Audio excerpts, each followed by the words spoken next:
নমস্কাৰ বন্ধুসকল, mister T চেনেলটোলৈ আপোনালোকক পুনৰবাৰ স্বাগতম জনাইছোঁ আৰু এটা আজি বিশেষ টপিক এটাৰ ওপৰত আলোচনা কৰিবৰ কাৰণে ভিডিঅ'টো প্ৰস্তুত কৰিছোঁ।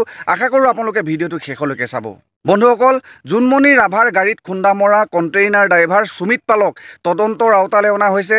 CBI জেৰা কৰিছে আৰু এই বিষয়বস্তুটো অতি গুৰুত্ব সহকাৰে লৈ CBI প্ৰণৱ দাস ওৰফে নালিয়া নিজকে প্ৰত্যক্ষদৰ্শী হিচাপে দাবী কৰিবলৈ বিচৰা প্ৰণৱ দাসকো তদন্তৰ আওতালৈ অনা হৈছে, জেৰা কৰিছে। কাৰণ জোনমণি হত্যাকাণ্ডৰ ৰহস্যজনক ঘটনাত এই দুটা কেৰেক্টাৰ খুবেই ইম্পৰ্টেণ্ট, খুবেই দৰকাৰী। গতিকে এনেকুৱা ধৰণৰ কথা, এনেকুৱা ধৰণৰ বাতৰি শুনিবলৈ আমি কেতিয়া পাম? ইতিমধ্যে লীনা দলেক জেৰা কৰা হৈছে আৰু ইয়াতে সীমাবদ্ধ নাথাকি উত্তৰ প্ৰদেশত থকা সুমিত পালক আমাৰ অসমলৈ মাতি আনি জেৰা কৰিব লাগিব আৰু লগতে নিজকে প্ৰত্যক্ষদৰ্শী হিচাপে দাবী কৰিব বিচৰা প্ৰণৱ দাস ওৰফে নালিয়াকো মাতি আনি দুইজনকে একেলগে বহুৱাই জেৰা কৰিব লাগিব। কিয়নো প্ৰণৱ দাসে সুমিত পালক ঘটনাস্থলীত গাড়ীৰ পৰা পলাই যোৱা স্পষ্টভাৱে দেখিছোঁ বুলি দাবী কৰি আহিছিল। গতিকে এই দুটা কেৰেক্টাৰ জোনমণি হত্যাকাণ্ডৰ ৰহস্যজনক তথ্য উদ্ঘাটন কৰাৰ ক্ষেত্ৰত যথেষ্ট সহযোগী হ'ব।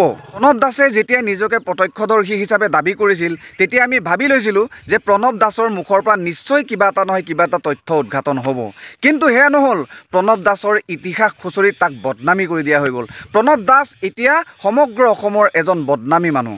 আচ্ছা, ঠিক আছে, মানি লৈছোঁ প্ৰণৱ দাস এগৰাকী বদনামী মানুহ। এগৰাকী বদনামী মানুহে কি যিকোনো এটা ঘটনা সংঘটিত হোৱা নিজ চকুৰে দেখিব নোৱাৰে নেকি? প্ৰণৱ দাসক কিয় আওকাণ কৰা হ'ল? প্ৰণৱ দাসক কিয় ইমান বদনাম কৰি দিয়া হ'ল? প্ৰণৱ দাসক লৈ পেলাই তদন্ত কিয় ভাল ধৰণে কৰা নহ'ল? প্ৰণৱ দাসে নিজকে দাবী কৰিব বিচাৰিছিল প্ৰণৱ দাসৰ গাত ৰঙা তেজৰ চেকুৰা লাগি আছে। এই ৰঙা তেজৰ চেকুৰাটোক লৈ পেলাই কিয় তৎপৰ নহ'ল? প্ৰশাসন বিভাগ কিয় তৎপৰ নহ'ল? CID কিয় তৎপৰ নহ'ল? CBI কিয় তৎপৰ নহ'ল?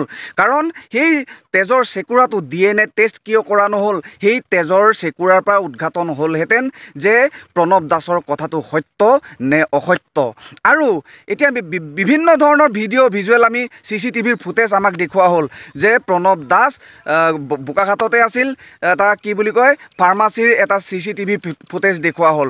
মোৰ মতে কি ফাৰ্মাচীৰ CCTV ফুটেজটো নেদেখুৱাকৈ টোল গেটত থকা CCTVৰ ফুটেজ আমাক দেখুৱাব পৰা কিয় নগ'ল?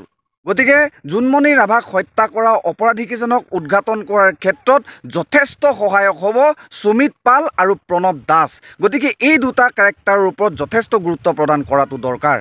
কিন্তু এই দুটা কেৰেক্টাৰক যেনেকুৱা ধৰণেৰে জেৰা কৰিব লাগিছিল, সেই দুটা কেৰেক্টাৰৰ পৰা যেনেকুৱা ধৰণৰ তথ্য উদ্ঘাটন কৰিব লাগিছিল, কিন্তু তেনেকুৱা ধৰণৰ তথ্য আমি উদ্ঘাটন হোৱা দেখিবলৈ পোৱা নগ'ল।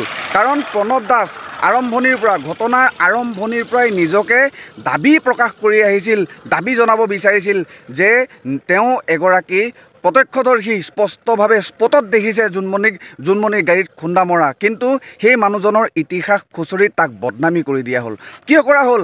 আৰু ক'ব বিচাৰিছিল প্ৰণৱ দাসৰ চোলাত নাইবা কাপোৰত ৰঙা তেজৰ এটা দাগ আছিল। সেই দাগীটোৰ পৰীক্ষা নিৰীক্ষা কৰা হ'লনে? DNA টেষ্ট কৰা হ'লনে?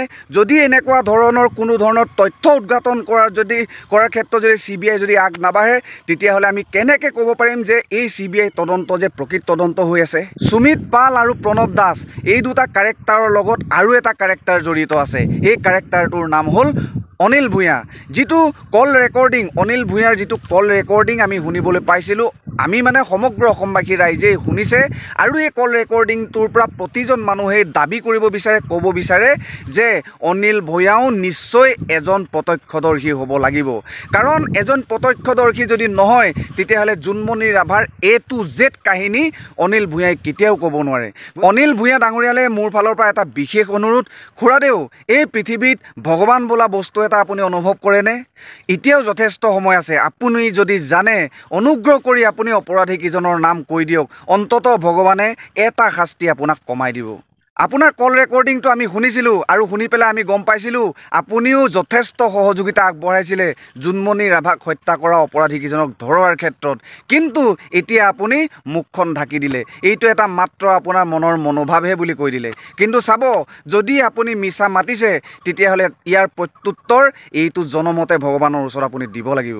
আৰু বন্ধুসকল, জোনমণি হত্যাকাণ্ডৰ ন্যায় বিচাৰি যথেষ্ট কষ্ট কৰি থকা হৈছে, মাত মাতি থকা হৈছে আৰু ভিডিঅ' প্ৰস্তুত কৰাৰ সময়ত কেতিয়াবা কেতিয়াবা এটা কথাকে দুবাৰ ক'বলগীয়া হয় আপোনালোকে কেতিয়াও নাভাবিব যে মানুহজনে কোৱা কথাখিনিকে কৈ থাকে বুলি কিন্তু এই প্ৰচেষ্টা খালি মাত্ৰ জোনমণি ৰাভাৰ ন্যায়ৰ বাবে বন্ধুসকল এই বিষয়ত আপোনালোক যথেষ্ট অভিজ্ঞ আৰু আশা কৰোঁ জোনমণি ৰাভাৰ ন্যায়ৰ ক্ষেত্ৰত আপোনালোকৰ যিটো সহযোগিতা এই সহযোগিতা ভৱিষ্যতলৈকে অব্যাহত থাকিব বুলি আশা কৰিলোঁ ধন্যবাদ জয় আই অসম